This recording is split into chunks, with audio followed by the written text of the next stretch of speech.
The first question is written in partially Chinese and partially English, and it wants to be answered in English. 當有 suffering 時，該怎樣辦？念經嗎？要念什麼經？請用英文回答，謝謝。What it says is, when there is suffering, what are we going to do? How do we chant? What sutras to chant? Please answer in English. When you have suffering, what kind of suffering? Do you know what kind of suffering you have? Usually we have 8 kinds of suffering. Birth is suffering. Aging is suffering. Sickness is suffering. Death is suffering. So these are the 4 basic. And the 5th is suffering arising from departure from beloved ones. When somebody passes away in the family or friends, their beloved ones, and they passed away, suffering arises. So suffering arising from departure of beloved ones. 6, suffering arising from cohabitation with hated ones. This is just the opposite. People you don't like to live with, you live with. Husband and wife, brothers and sisters, husband and wife, they don't like each other. They don't love each other anymore, but because of the children, they still stay together because they want the children to have a healthy family instead of a broken family. So they maintain the family together, but they don't like each other. They hate each other. They don't see each other, just for the family. Brothers and sisters, they fight, they don't like each other. Or brothers and sisters who are always fighting for estates, that kind of thing.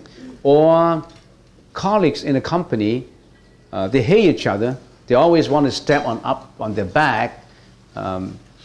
They don't get along. So this is cohabitation and living with hated ones, which is just the opposite of suffering arising from departure of beloved ones. It's just the opposite. Just number 6.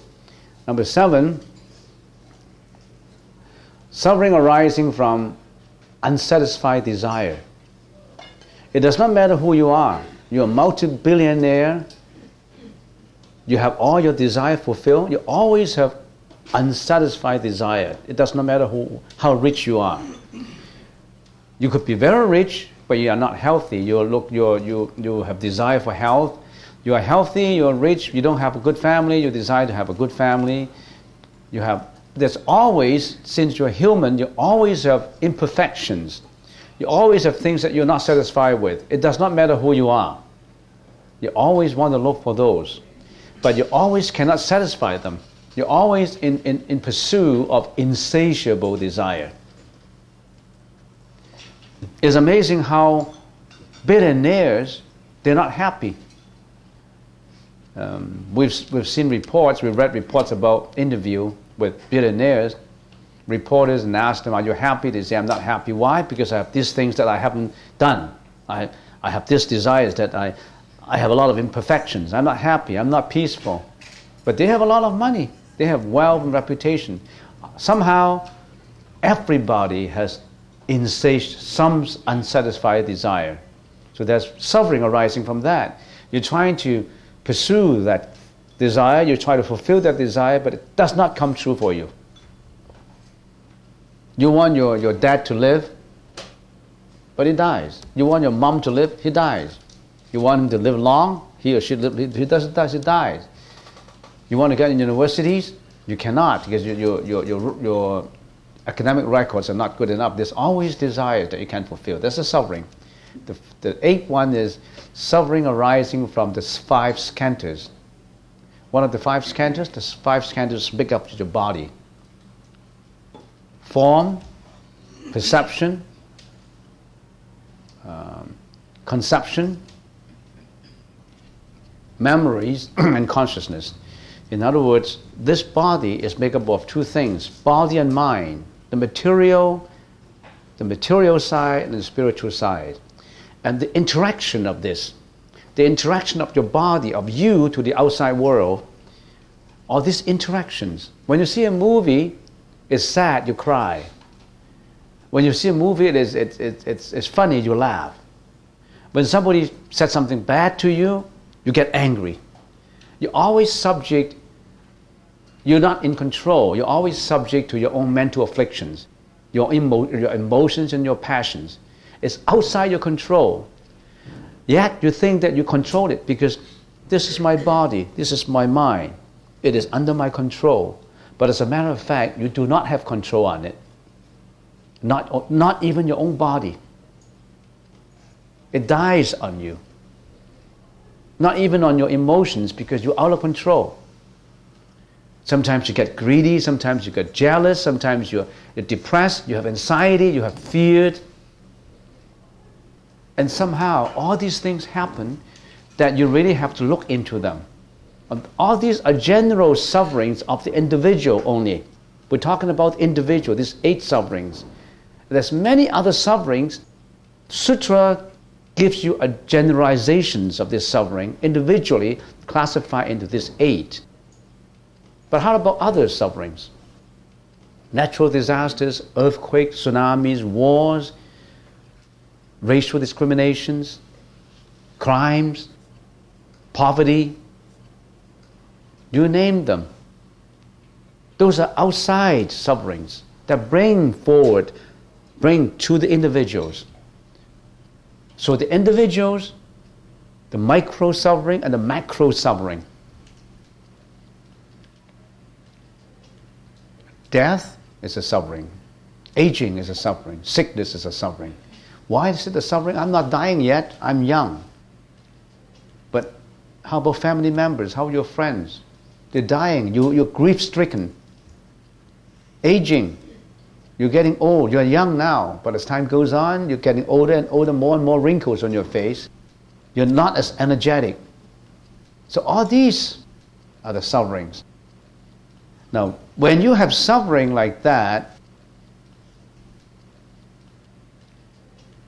outer and inner sufferings, why do you have, what do I do? Do I chant? Do I pray? When you have suffering like this, you don't wait until the suffering comes. So I always remind people, if you want to avoid suffering, don't try to do it at an old age. Try to do it at early age. Try to learn the Buddhist teaching earlier. Why? Because you will avoid at least some sufferings. The other day I gave an example. I said life is just like walking a path. And this example, I like to extend on it. I like to evaluate on it. We're just like a path. And we're walking on it. The individual, walking on this path. I go into the next life. I go into another hotel. 5-star, 4-star, 3-star, we don't know. If you've done good karma, you go into a 6-star hotel, 7-star hotel, enjoying your life in that hotel. And then you die after 100 years. You come out to this path again, you change another hotel. It could be a 4-star, a 3-star, a 2-star. It could be a hotel in the middle of nowhere, a hotel in Sichuan where there was an earthquake. We don't know. All these different hotels, this different life, this is the body. Right now, this hotel is my body. We get into every body. And when you are going through this path, this hotels that you have is suffering. And when you want to learn about this, before you check out in a hotel, you check in and you check out. When you check in there, you have to maintain the status. But in there, you have to learn. You have to learn that at the time when you check out, you don't go into the hotel again. Who are you? Who is the you that goes into this different hotel? It's the same person. You think that all these different hotels is you. Right now, this is my hotel. I don't know how I classify my hotel. Maybe a 3-star, a 4-star. I'm in this hotel. And I change it all the time. But this person who enters that hotel is still the same person. It's not a different person. That's the real you. So when you check in that hotel, make sure that in that hotel you learned. By the time when you check out, you don't go into the hotel again. Where do we go? You go into a place where you don't have to get into life and death. No more suffering for you. There's so many methods that the Buddha said in his teaching about not getting into hotels of life and death. Go above it, go beyond it. One of the many ways is to go to the Pure Land. When you come out, when you check out, you don't go into the hotel. You will be received by Amitabha Buddha into a land that has no more reincarnations. You will be led into another world. Or if you attain nirvana in that hotel, when you check in there, you learn, you do all what you can to learn, you get into nirvana. You get into being an arahant. You get into the 4 levels: first level, second level, third level, fourth level. You could be a bodhisattva. You could be a pratyeka Buddha. You are arahant. So there's different methods where you practice. When you go out, don't go into the hotel again. It could be a hotel of hell. It could be a hotel of an animal. It could be a hotel in heavens. It could be a hotel of asuras. But mind you, it's always you. That's the real you in that. Don't recognize this hotel as you. Don't recognize this body, these 5 skandhas as you. That's not the real you. That's the fallacious you. This is Reverend Guan's hotel. And this is John's hotel. I'm John. I always think that this is me. And I got to maintain this ego called me. And maintaining it, in the process of maintaining it, I commit karma. I continuously committing karma, some good ones, some bad ones. I continuously going into these reincarnations. So when you are in that hotel, don't waste your time. You start learning it. And one of the many methods to learn it is to purify yourself. Don't create any bad karma. So how not to create bad karmas? Taking precepts. Abstain from wrongdoings, because wrongdoings lead you into bad hotels. Now, not doing wrongdoing is not the ultimate way. Not going into wrongdoing only qualify you in your next life in going to good hotels. Hotel of heaven. Hotel of a millionaire, billionaire, because you have created good karma in you. In this life, when you're in that hotel, in there before you check out, you're doing good karma. You've done a lot of charity. You have been so compassionate. You are a bodhisattva, and you're not selfish. You're not egoistic. You're doing all kinds of good things, but you're not enlightened yet, because you only abstain from bad things and do good things. You haven't purified your mind. So you came out. You get into another 7-star hotel. You enjoy yourself in the next hotel. Because of the good karma that you have done, you qualify, you have a pre-registration into the next hotel. So you keep on going like that. And in one hotel, could be a poor hotel, you hesitate and you think, gee, this is not the real me. And when I check out from this hotel, I don't want to go through another round of reincarnation. I want to get enlightened. Not just by doing good deeds, because doing good deeds will only qualify me to go to heaven. And heaven is not ultimate. After millions of years, I still died. So what I need to do is I got to purify my mind. To purify to such a stage that there's no more karma. If I create good karma, I only go to good hotels. But good or bad, no more karma. It's all pure. How do we do that? The Buddha's teaching tells you how to look for that purification. And there's so many terms to explain all this. Tathagata, suchness, reality, eternity, Buddhahood, you name them. So many of these methods to explain that is a thing in you. That is the reality in you. That is the real entity in you. Do you recognize that? The one who goes into the hotel that's also you. but you go into another hotel to suffer, another hotel to enjoy. That real you is still you, but that real you should be going somewhere else, not life and death.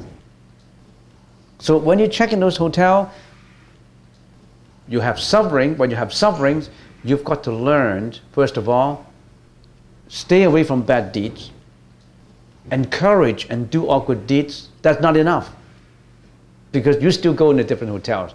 The third is purification. Look at that. For that purification comes from what? Comes from the mind, comes from enlightenment. There's so many sutras that you can start with. You can start with the 8 Realization Sutra.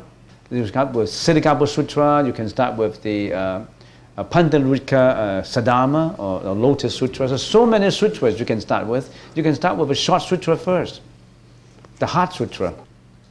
And not just chanting it, try to understand it.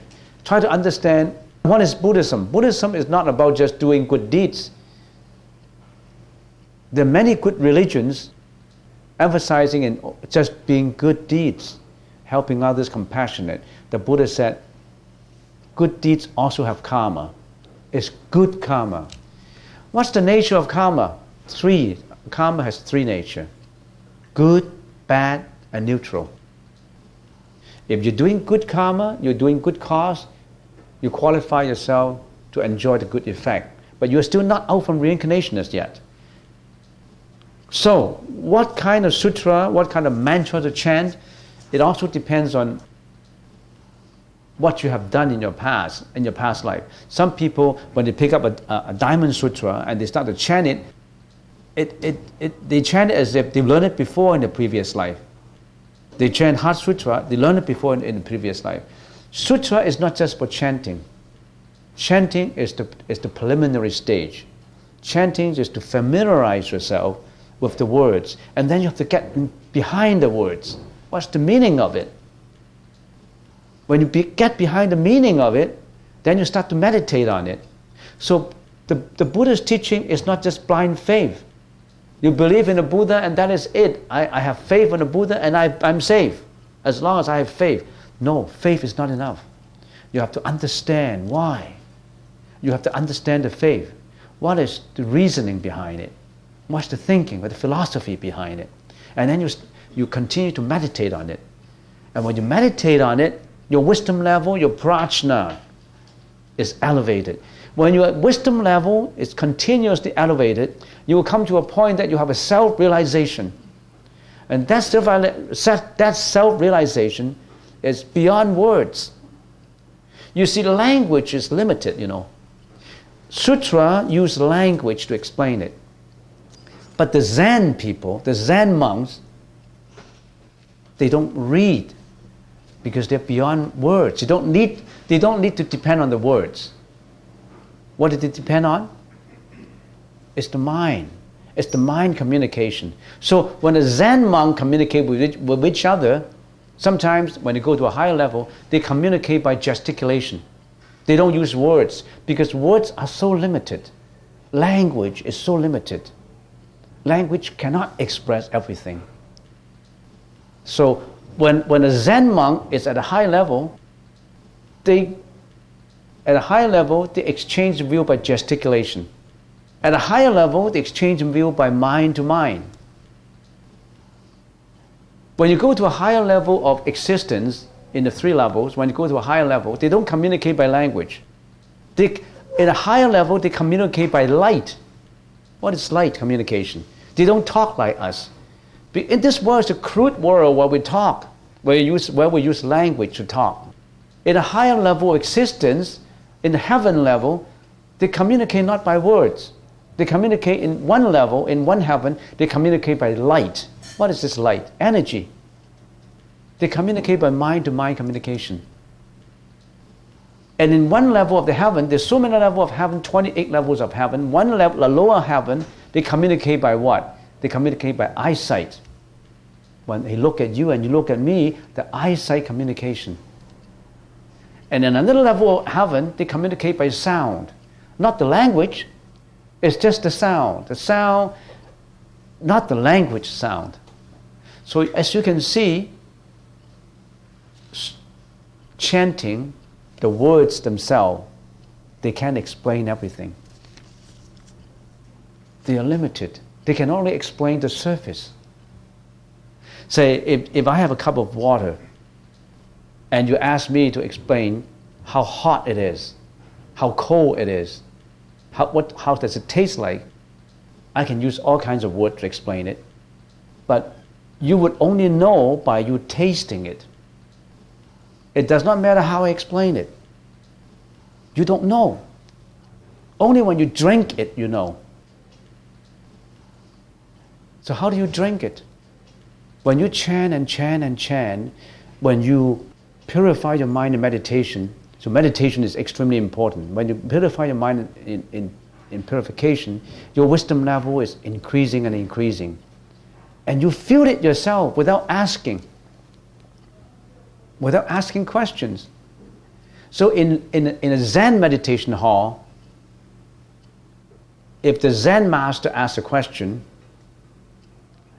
any disciple who answer, just by your answer, the teacher knows which level you are at. Just by the answer. And in some of the answers, we thought that the answer is not to the point, but that answer is right on dot.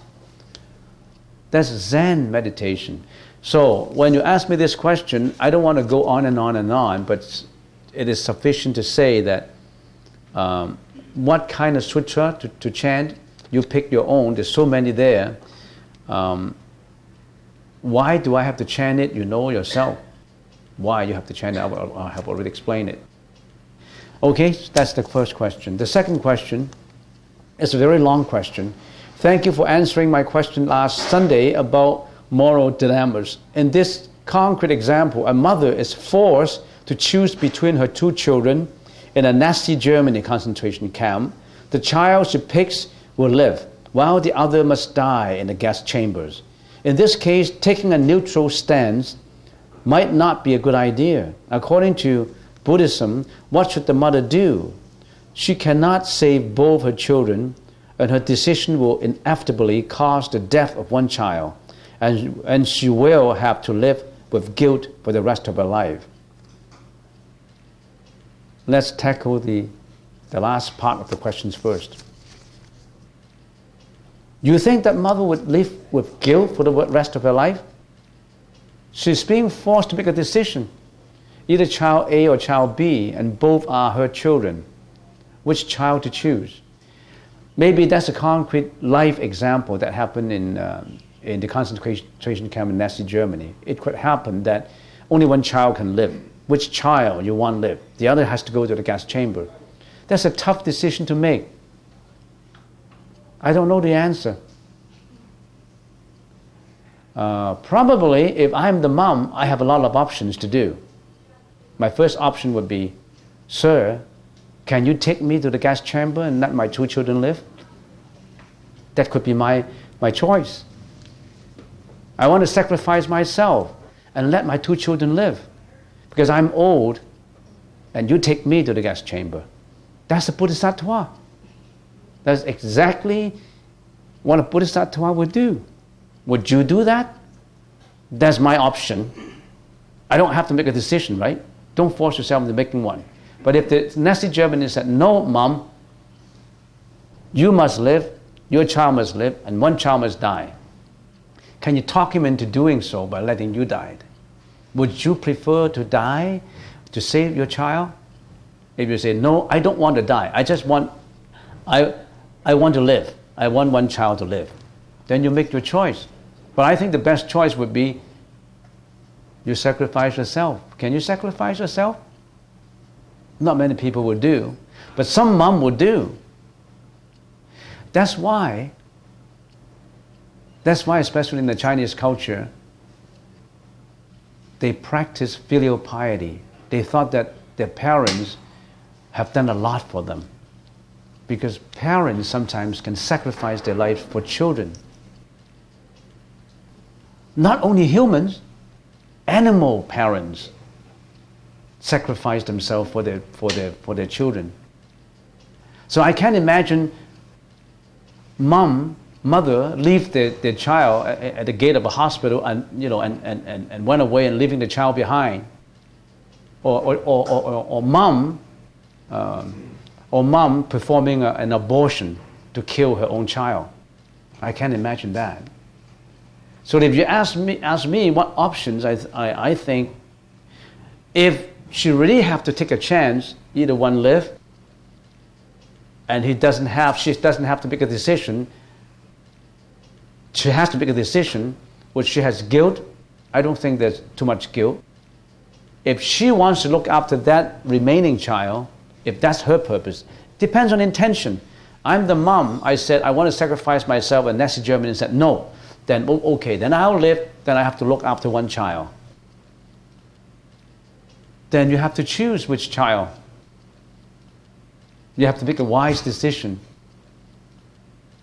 There's so many options. Then you find out which child should live so that he or she will benefit mankind. If this child is more intelligent, is more healthy, and the other child is extremely sick and is not intelligent, maybe you should choose the intelligent and the healthy one to live. Now, there's so many attributes you have to consider. If one child is a very altruistic child, the other one is a very egoistic child, and he's not doing any good to the society anyway, then you would say the altruistic child will live. Because from a Bodhisattva's point of view, the altruistic child will do a lot more, will benefit his existence or her existence will benefit others more than this child. Then you have to make a wise decision. How can I make the decision for her? You think she doesn't have any decision? You think that she has no choice? She has a lot of choices. I can exhaust these choices. Don't limit your view. Don't think that you're coming to a closed end. Whatever problems you have, even if you're at a dead end, there's always hope. There's always a way out. Depends on how you look at it. Because life is not just one time. Life is eternity. Okay, I'm not going to hang on this question for too long. Right now, I've spent half an hour on just 2 questions.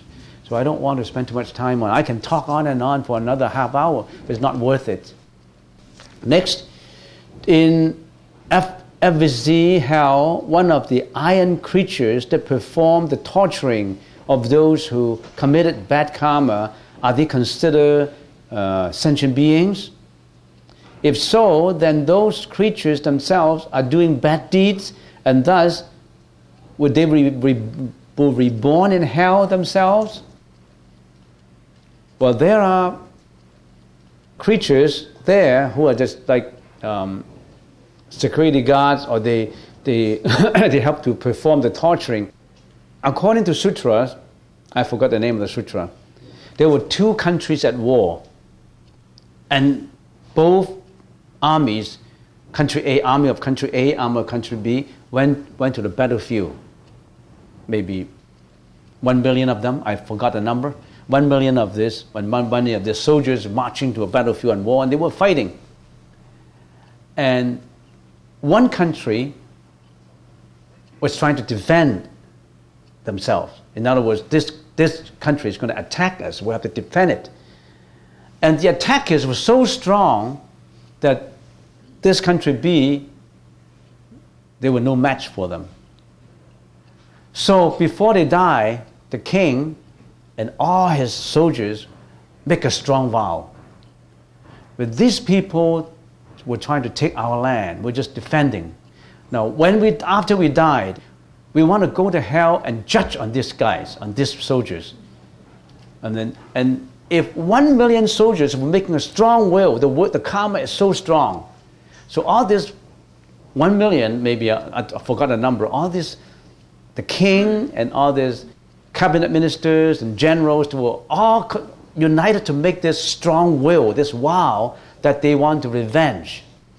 Was so strong that when they died and the country lost, they went down hell, and they become the Yama king and all these other creatures who are responsible for performing for the torturing. And all these soldiers who occupied the land, who molested the women and children and robbed the land and all these, when they died, they were being judged by them. And as time goes on, they were still in hell. Or the Yama king also had to suffer. There was in the sutra that in a certain time of the day, the Yama king had to go through the suffering himself. Why in hell? They were suffering also. And when their suffering was due, then they would be reborn again. They were reborn again in different places. So they also subject to their own karma.